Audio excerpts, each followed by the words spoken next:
Welcome, warriors. This is Power Over Pink, and I am your host and survivor, Tara Cam. Today, I would like to talk to you about neuropathy.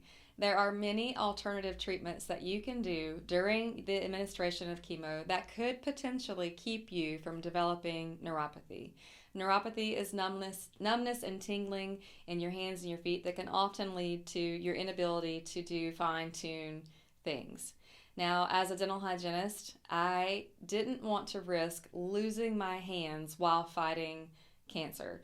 And so I knew that there was life after cancer, and I didn't want to give up my livelihood. So I turned to things that could potentially be beneficial to you as well. So I would like to share with them. Today is the first one out of a few, and I want to talk about ice gloves and socks being worn during the administration of your chemotherapy drug that is known to cause neuropathy.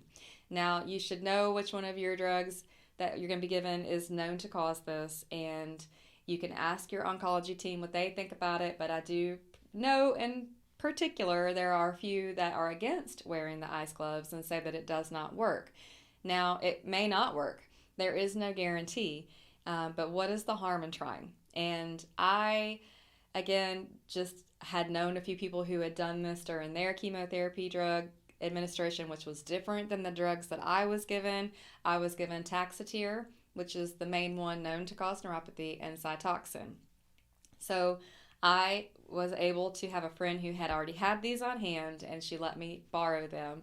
And so obviously, if you're in a local organization, you could put a request out there. I am sure lots of people have these that you could borrow to save money.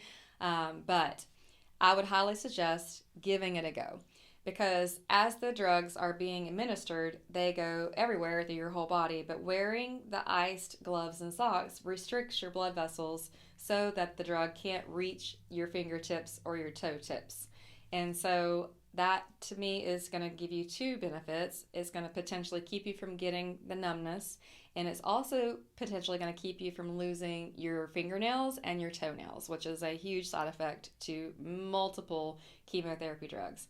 I still almost lost my nails. They actually lifted about halfway even though I did this. So there is no guarantee. But again, what is the harm in doing something and hoping for the best? So I potentially know several ladies who could say for sure that they did this and they did not develop neuropathy from their chemo. There probably is just as many out there who have done it and did not have that benefit. But you've got to be your own advocate. You've got to know what you're being led to do, and knowledge is power. And that's simply my best advice to you is know your options and know that your oncology team is not necessarily going to say one way or the other because they don't want to give you false hope and maybe potentially tell you that something's going to work when it's not. So for their liability, they're not going to tell you to do something that goes any outside of their bounds.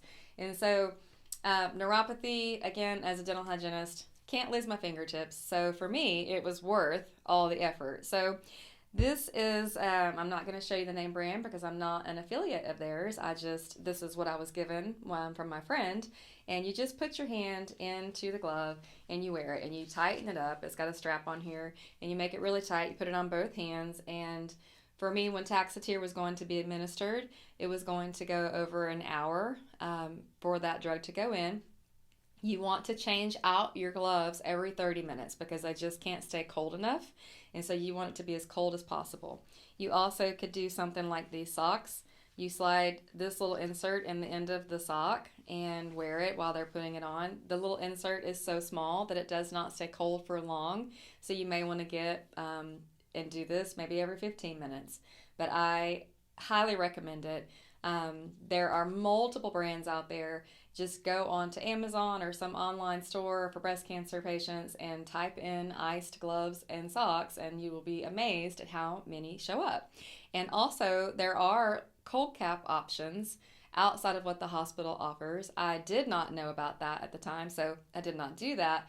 And unfortunately, I did lose my hair. But hindsight, I wish I had known that the ice cap was also a possibility, and it's very affordable if you buy your own online. So you're going to have to put in the work to do this. Unfortunately for me, it was during COVID, so I had to go back to my treatments solo, which meant I had to be the one digging in this ice bag. I had brought a ice cooler bag instead of a big bulky on wheels thing, but you can do whatever you've got. Just something insulated to keep them as cold as possible while you're in there getting your treatment. And I used ice packs for the freezer instead of actual ice because I didn't want it to leak out and cause a scene.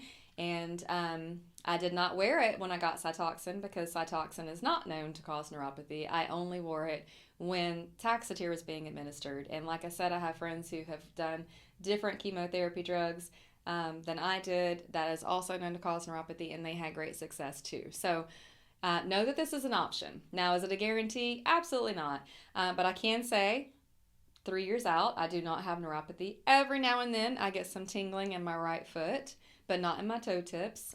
Sometimes if I walk outside and I'm barefoot, the temperature is still very uncomfortable on my feet, but it's very minimum.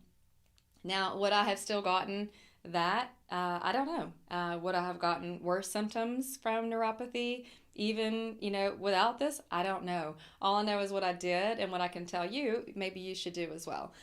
So just do your own research, find out for yourself. Your oncology team, like I said, is not going to say one way or the other.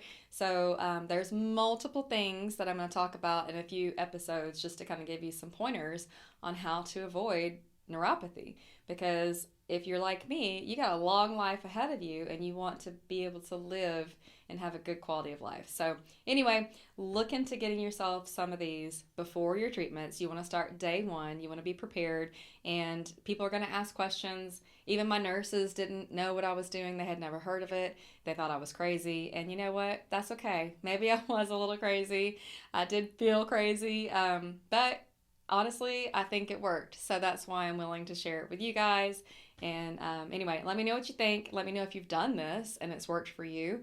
And I would love to hear some feedback. So anyway, stay tuned for some more episodes on neuropathy. And you guys keep fighting and keep thriving after cancer. God bless you.